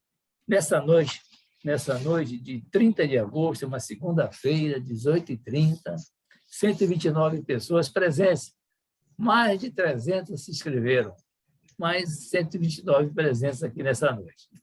Eu quero destacar, além da presença do diretor Raimundo Silva, da Diretoria de Articulação Institucional, outro diretor também esteve prestigiando conosco aqui, que foi o Ramiro Lubian Carvalhal, é o diretor administrativo e financeiro. Tivemos a presença da Sandra Cirne, que é assessora da presidência do CIA, do Vanderlei Menezes, que é coordenador do Núcleo de Estudos de Administração da Produção e Logística, está fazendo também um belíssimo trabalho. Tivemos a presença, já me referi, de Deise, de Nelson Carvalho, a presença de Alana Luiz, que é assessora de comunicação social aqui do nosso conselho. Tivemos a presença de Valtec Uzeda, que é ouvidor, enfim, dos integrantes do Núcleo de Estudos de Gestão Pública. Eu queria especialmente agradecer a Nelly Barroso, que é a assessora da diretoria do CIA, que foi responsável pela transmissão desse evento. Sem a transmissão, a gente não consegue colocar esses eventos ao conhecimento e à participação da sociedade. Mas eu queria também, além de agradecer muitíssimo a Temista, eu sou dessa área pública, eu fui secretário de Educação do Estado, eu fui secretário de Administração do Estado, eu fui diretor administrativo da Embasa, sei lá, tem uma vida aí. Ouvidor-geral, professor. Ouvidor-geral do Estado, né? Ouvidor-geral do Estado, quer dizer, um bocado de coisa aí nessa área pública. Eu fiquei muito vivamente impressionado com a qualidade da apresentação de vocês. As intervenções de Nelson foram maravilhosas e, naturalmente, a discorrência dos assuntos pelo tenista Martins, tem o Alves também no nome, né? Com certeza foi de muito êxito para todos nós. Eu queria, ao encerrar, e agradecer a todos nós que fazemos o CRA, especialmente a nossa presidente, a professora administradora Maria da Graça Petiá Barreto. Eu queria convidar todos vocês para o 5º Fórum de Governança Pública, que vai acontecer no início de dezembro. Acredito que Deise já deve ter falado com vocês aí nas reuniões do comitê, do Núcleo de Estudos, né? Mas nós vamos fazer o 5º Fórum. Realmente é uma marca importante. O CRA é muito interessado nessa área de administração pública. Nós participamos também de comitês nacionais, tanto eu quanto Deise participamos. Antes, com a presença de Maria Isabel Vitória de Carvalho, eu notei a ausência de Isabel hoje aqui. Isabel foi coordenadora desse núcleo durante muito tempo, fez um belíssimo trabalho, mas ela está envolvida em tantos outros projetos, talvez por isso ela não tenha tido a oportunidade de estar aqui. Mas eu queria também referir que esse trabalho, que tem tido a continuidade desde de todos vocês, naturalmente foi começado por Isabel, que foi minha aluna, para minha honra, é uma grande amiga, tem digamos assim, um particular interesse nos conhecimentos de Isabel. Ela está enveredando agora por outras áreas, depois de muitos anos contribuindo com o CRA, mas eu queria muito convidar vocês para esse Fórum de Governança Pública. A priori está previsto para o dia 3 de dezembro, que é uma sexta-feira, durante toda a manhã. E nós queremos fazer... Os fóruns anteriores tiveram uma presença muito forte de participantes, e nós queremos também que esse fórum de dezembro tenha muito sucesso. Professor Raimundo, hoje eu vou inovar. Quem vai fazer o encerramento antes de ter entrevista é você. Qual a palavra, professor Raimundo, nosso grande parceiro aqui? Depois Deise, né? Na realidade... Com certeza. Isso, foi realmente uma noite, né, brilhante, certo? Eu quero só fazer um registro, né, com relação à ENAP, né, que é uma referência, né, da Escola Nacional de Administração Pública. Eu fui aluno, morei em Brasília por volta de 80, 75, 80, fiz vários cursos, tinha um outro nome, inclusive, né, agora que está com Administração Pública. Eu recomendo a todos os participantes que acessem. Os cursos são gratuitos, entendeu? E abrange toda a área da administração pública. E, mais uma vez, agradecer, né, ao nosso palestrante, né, o Temístocles, né, certo? O professor Nelson, a coordenadora Deise, né, por esse presente para todos nós, certo? Então, até o próximo encontro, certo? Divulguem os nossos eventos. Essas palestras normalmente são disponibilizadas, digamos, para profissionais de administração, estudantes, né, o pessoal acadêmicos e outros profissionais, certo? E a divulgação consolida, né? Não só, digamos assim, o conselho, mas todos nós como profissionais. E digamos assim, né, é o braço social do conselho, né? colocando à disposição da sociedade esses eventos, né, esses cursos, durante a semana, certo? Normalmente, sábado é fechado para profissionais registrados. Mas muito obrigado mais uma vez, Temístoco, né, o Nelson, né, a nossa coordenadora, a Deise e os demais integrantes do grupo, certo? Sucesso total. Firme e forte, juntos. E agora Nelson, depois Temístocles, depois Deise para encerrar. Nelson, Professor, diga. Vai falar. eu Diga, gostaria Rosa. de fazer 3 registros. Pois não. O primeiro é que tem, né, que o pessoal reclamou, da cidade de Rondônia, ou do estado de Rondônia, melhor dizendo, e do estado do Pará, que o senhor não registrou, de Belém do Pará, Pará. registrei. O Pará, terceiro, registrei. Foi o primeiro. é a presença da senhora Josenice Mascarenhas, presidente da Fundação Cefet. Ela estava presente durante toda a apresentação. Presidente da Fundação. Da Fundação Cefet. É bom se identificar, né? Colocar lá no... Ana Lia Roselene Cruz, que é a nossa superintendente também, presente essa noite. Nelson, depois Temístocles, por último, Deise.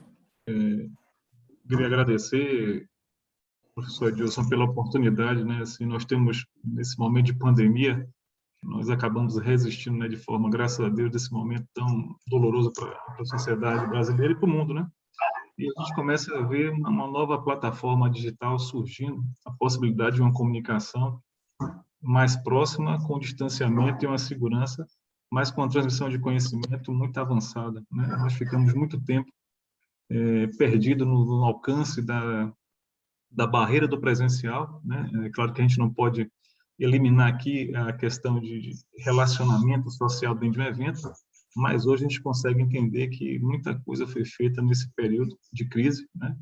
Algumas perdas, mas muitas conquistas, né, no aspecto tecnológico. E o Conselho está, assim, parabéns por essa iniciativa, a Deise e os demais, Raimundo também, o Temes, né, assim, para não perder muito, abranger todos, não perder também a referência. A professora Isabel, que o senhor bem colocou, realmente uma militante nesse segmento, como todos aqui, né? Imagino que quando a gente está de cabelo branco, a coisa fica, né, mais saudável, né? Quanto mais cabelo branco, mais problema resolvido, né? E a administração pública, realmente, é esse caminho mais difícil, né? É um caminho onde perpassamos pela política, né? E às vezes fica difícil um pouco a tomada de algumas decisões, porque nós nos encontramos no alcance do lado operacional, né? E aí, quando a gente tem um apoio da academia e uma consciência mais bem relacionada com os momentos que a gente enfrenta desafio, fica um pouco mais fácil depois desses momentos, né, de troca de conhecimento, de informação. E o desafio está aí, assim, professor Edilson, uma porta que se abre para os profissionais de administração, né, para incluir, fazer essa inserção na administração pública com mais positivismo, com mais presença, né, e uma abertura maior. Acho que, nesse momento, quem ganha são os profissionais e o Conselho, mais ainda, em tentar portabilizar todo esse conhecimento, né, sempre nas suas rodadas de discussões. E queria agradecer a todos pela oportunidade, uma satisfação muito grande essa noite aqui estar com todos vocês nesse evento. Temístocles. Bem, professores, agradecer a oportunidade, certo? Em primeiro lugar, agradecer a presença virtual de todos. 129 pessoas me suportando nessa noite. Agradecer a todos pela paciência, pela presença. E dizer que cuidar da administração pública é importantíssimo. É nosso dinheiro, por isso é importante ter governança. Eu, que nunca fui de família abastada, sei a importância que o serviço público tem. Por exemplo, toda a minha educação foi feita na escola pública, municipal, estadual, federal, né? E hoje, como servidor público, eu primo em dar o melhor que eu puder para aqueles que pagam meu salário. Então, o Núcleo de Estudos em Governança Pública tem essa importância significativa para que cada vez mais aqueles que pagam os nossos salários recebam melhores serviços. Então, muito obrigado pela oportunidade, é um prazer estar aqui. Espero que possa haver outras oportunidades também. E não é tchau, é até logo. Temos certeza. Deise, antes de você fazer o encerramento, eu queria registrar aí a presença do Ramiro Lubinha Carvalhal. Ele ainda está presente nessa sala. E Ramiro é nosso parceiro aí, fantástico nesse trabalho que o CRA desenvolve como diretor de administração e finanças, né? Eu estou sim, Adilson. Eu estou Pronto, aqui, eu só excelente. desligo quando acaba, entendeu? Agora eu fiquei pensando aqui, né? Depois que vocês falaram aí, né, que a palestra... Primeiro, eu quero dizer para o pessoal do grupo de estudo que realmente o grupo de estudo está bombando, né? Todos eles, né? Fazendo os lives, fazendo os cursos, participando de curso. Está uma coisa assim muito legal, muito interessante.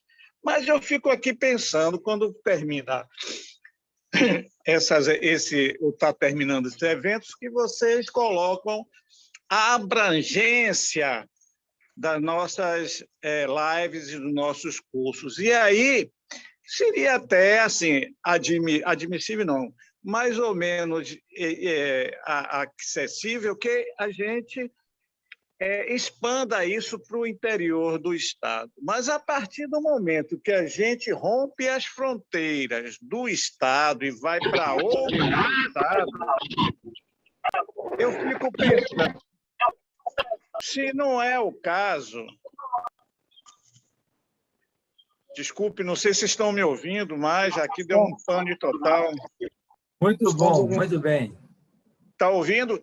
A partir Sim. do momento que estamos rompendo as fronteiras dos estados, eu fico assim pensando, será que, 2 pontos, o professor Edilson e o professor Raimundo não serão concorrentes do ex-presidente Lula e do atual presidente Bolsonaro, as eleições presidenciais que estão por vir o ano que vem, porque a campanha está rompendo todas essas fronteiras. E aí seria uma dobradinha muito interessante. Edilson para presidente e Raimundo para vice. Um grande abraço, foi ótima a palestra, parabéns a todos. Okay? Agora, Bondade. Deise Lima. Professor, só um minutinho. Pois não. Na realidade, eu falei rapidamente, mas é importante que vocês anotem, né, o endereço eletrônico da Escola Nacional de Administração Pública, né, que o professor Temício poderia passar. É excelente, são cursos gratuitos, entendeu? Abrange toda a gestão pública. É uma instituição com mais de 50 anos de origem. Veio do DASP, entendeu? Era um centro de treinamento e hoje é referência. Se o professor Temício pudesse, digamos assim, ENAP, não é isso, professor? .org.br. Vou colocar no bate-papo, professor. Isso, coloque, por favor, porque é muito importante. Obrigado, professor. Ótimo. Realmente, é enap.gov.br. Joia. Tá? Acessem. Lá só tem os melhores palestrantes, instrutores, como o nosso professor, né, que faz parte do quadro de docentes, que é uma honra para todos nós. Que bom, mestre. Muito bem. Deise, nós estamos quebrando um pouco os protocolos hoje, né? Porque Fique tranquilo. isso aqui é uma plateia de estudantes, que eu me considero até lançaram a hoje candidatura estudante. nossa, né? Pois é. Viu, Deise, era importante a gente ouvir aqui a nossa superintendente, que é Rosilene, que está coordenando o trabalho desses 12 núcleos de estudos. Então, é importante que ela diga alguma coisa a vocês aí, aproveitando que nós estamos com um pouquinho de tempo ainda. Por favor, Rosilene. Aí.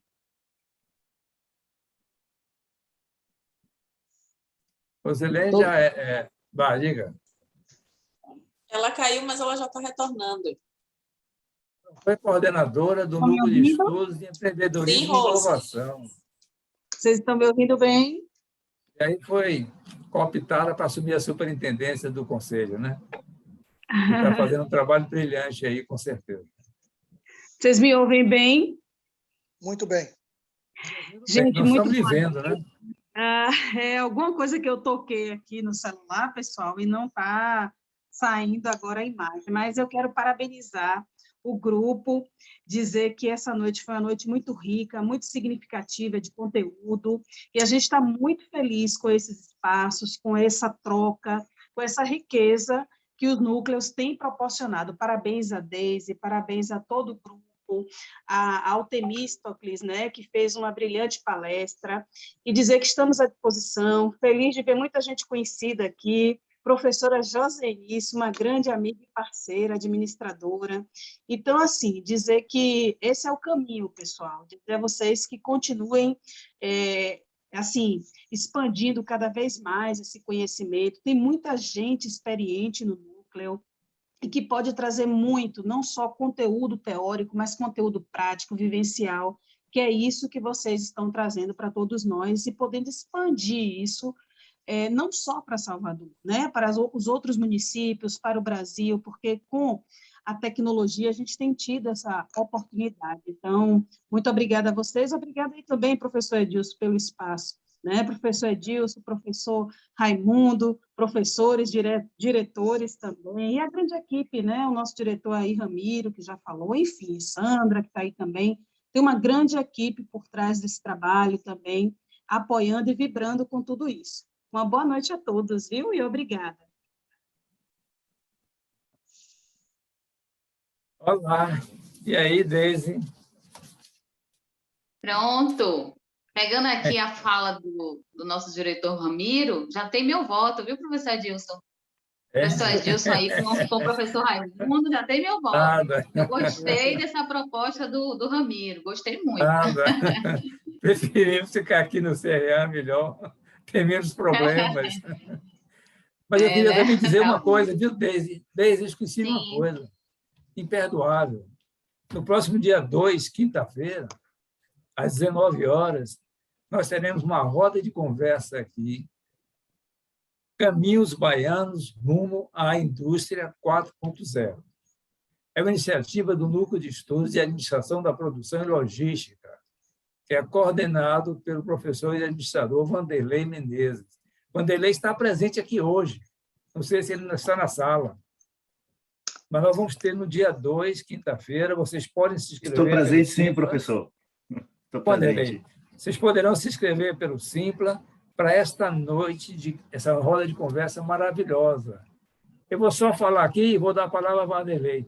Olha, estarão presentes aqui o professor Aguinaldo Freire, superintendente de inovação da Secretaria de Ciência, Tecnologia e Inovação, o engenheiro Rafael Câmara, que é vice-presidente da Associação de Empresas do Parque Tecnológico, de Thales Almeida, que é diretor de Inovações Tecnológicas da Sucesso Bahia, o engenheiro Antônio Gabriel Souza Almeida, que é coordenador de projetos do Polo de Inovação de Salvador, professor Advan Novaes Furtado, que é gerente executivo da área de computação do Senai Cimatec.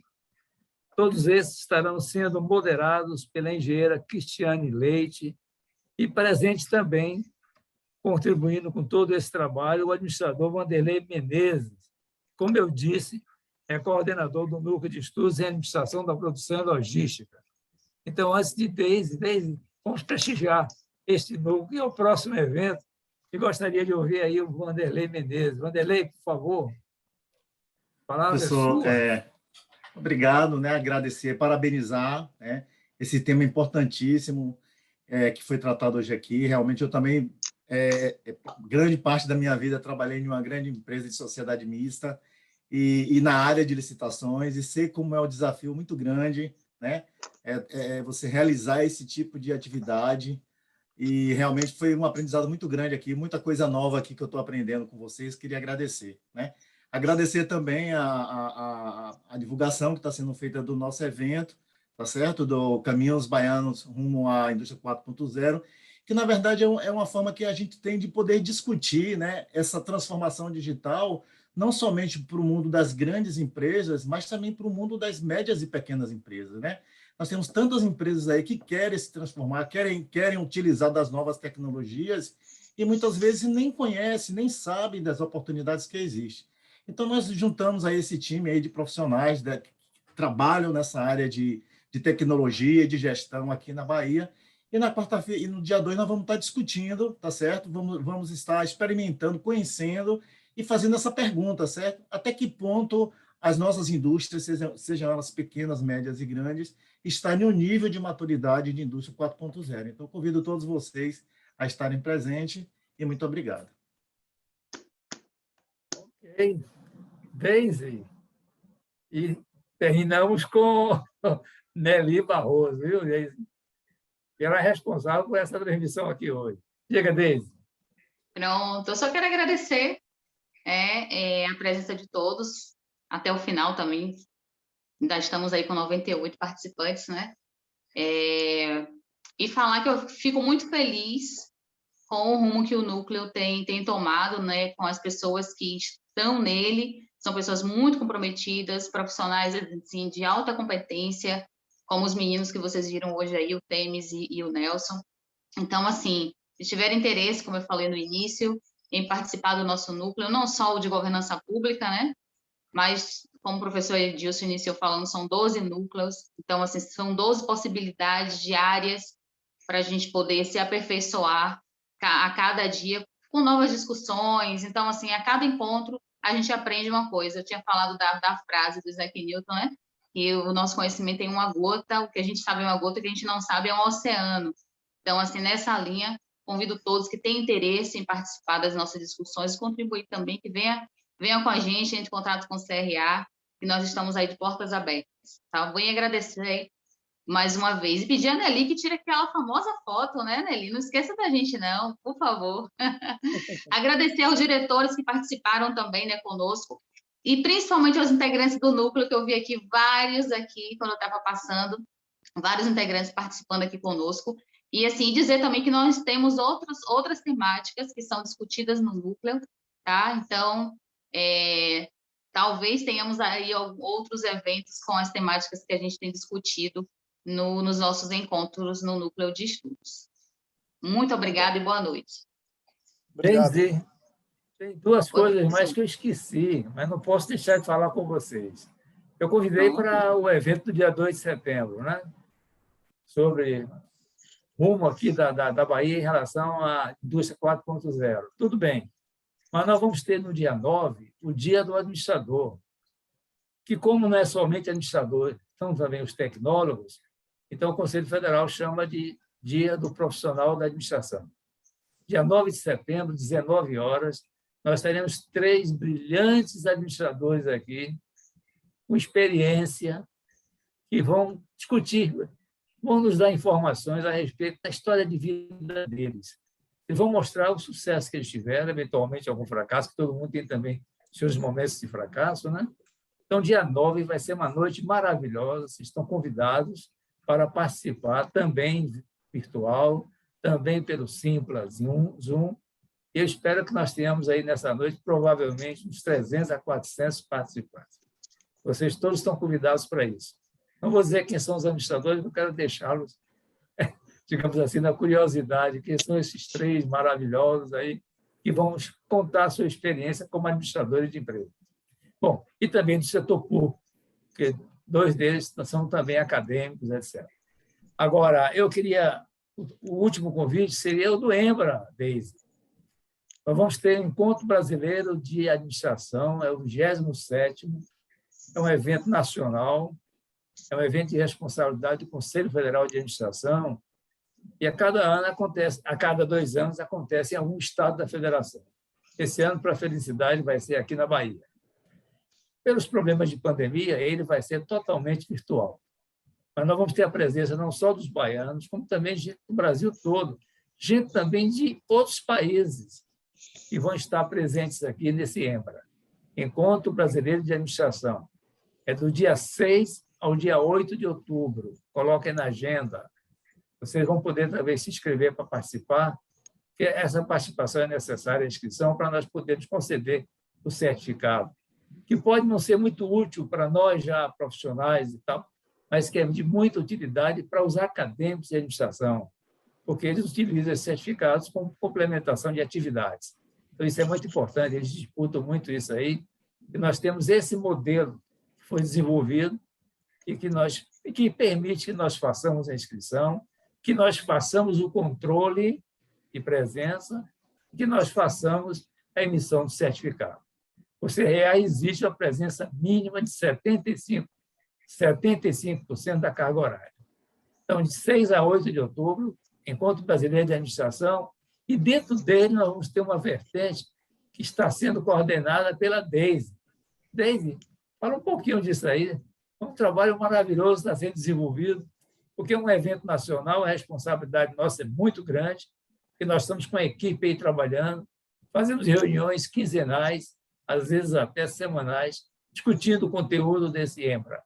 Ele está sendo lançado agora, os primeiros fundamentos desse trabalho do dia 6 ao dia 8 de outubro. Diga, Deise. Oi. Então, dentro do EMBRA vão acontecer alguns fóruns, e entre eles um fórum que eu estou também na coordenação regional, que é o Fórum de Jovens Profissionais em Administração. Tá? Então, assim, nós vamos ter vários fóruns ADM+, fórum da mulher, né, professor? Tem o do EPROCAD, porque eu não lembro de todos aqui, né? Muita coisa na cabeça da pessoa, a idade chega, a gente vai esquecendo. Mas o Fórum dos Jovens Profissionais em Administração é um foco mesmo, o público-alvo são estudantes e egressos até aí o 3º ano, até o 5º, mais ou menos, mas assim, aberto a todos, né? Mas assim, a gente pensou em uma programação bem dinâmica, bem atrativa para esse público que está chegando ao mercado, né, se formando e chegando ao mercado, e a gente pensou em algumas temáticas que são interessantes e importantes de discutir nesse âmbito, principalmente na atualidade, né, nas situações que nós estamos vivendo.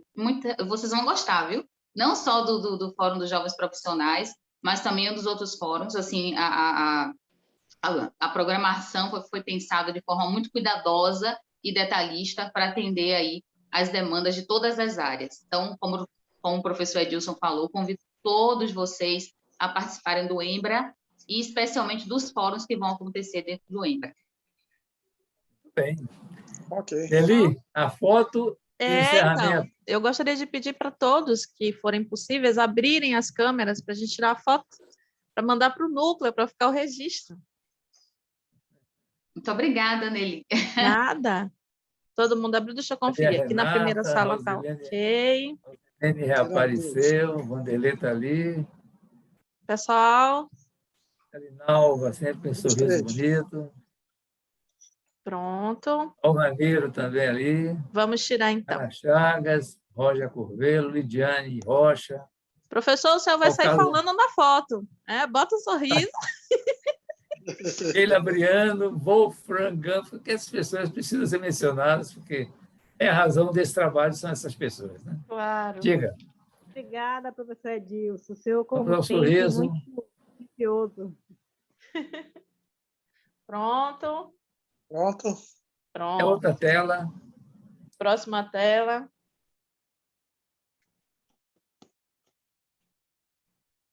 Aí. Pronto, obrigada a todos. Conseguimos. A maioria não abriu, mas os que abriram estão todos aqui. Podemos encerrar? Eu vou finalizar a gravação. Obrigada a todos por participarem e boa noite. Boa noite. Boa noite.